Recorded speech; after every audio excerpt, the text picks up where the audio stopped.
हिरण्यवर्णाम् हरिणीम् सुवर्णरजतस्रजाम् चन्द्राम् हिरण्मयीम् लक्ष्मीम् जातवेदो महावह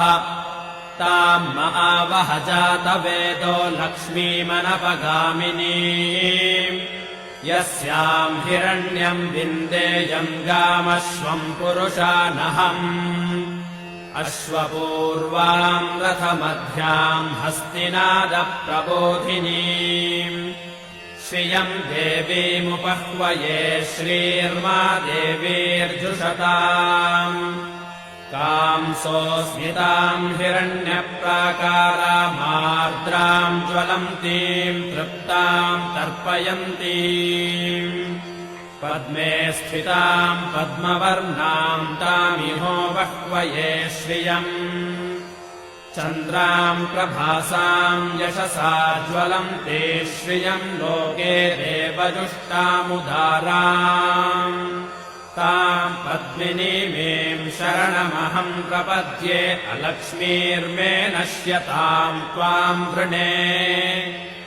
आदित्यवर्णे तपसोऽधिजातो वनस्पतिस्तव वृक्षोऽथ बिल्वः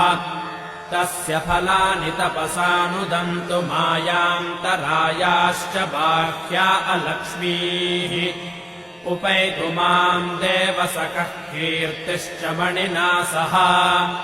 प्रादुर्भूतोऽस्मि राष्ट्रेऽस्मिन् कीर्तिमृद्धिम् ददातु मे क्षुत्पिपासामलाम् ज्येष्ठामलक्ष्मीर्नाशयाम्यहम् अभूतिमसमृद्धिम् च सर्वान्निर्नुद मे गृहात् गन्धद्वाराम् दुराधर्षाम् नित्यपुष्टाम् करीषिणीम् ईश्वरेगुम् सर्वभूतानाम् तामिहो वह्वये श्रियम् मनसः काममापूतिम् वाचः सत्यमशीमहि पशूनाम् रूपमन्नस्य मयि श्रीश्रयताम् यशः कर्दमेन प्रजा भूता मयि सम्भव कर्दमाम् श्रियम् वासय मे कुले मातरम् पद्ममालिनीम् आपसृजन्तु स्निग्धानि चिक्लीतवस मे गृहे निच देवीम् मातरम् श्रियम् वासय मे कुले आर्द्राम् पुष्करिणीम् पुष्टिम् सुवर्णाम् हेममालिनीम् सूर्याम् हिरण्मयीम् लक्ष्मीम् जातवेदो महावह आर्द्राम् यःकरिणीम् यष्टिम् पिङ्गलाम् पद्ममालिनीम् चन्द्राम् हिरण्मयीम् लक्ष्मीम् जातवेदो महावह ताम् महावह जातवेदो लक्ष्मीमनपगामिनीम्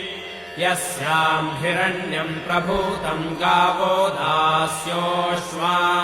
विन्देयम् पुरुषानहम् महादेव्यै च विद्महे विष्णुपत्नी च धीमहि तन्नो लक्ष्मीः प्रचोदयात्।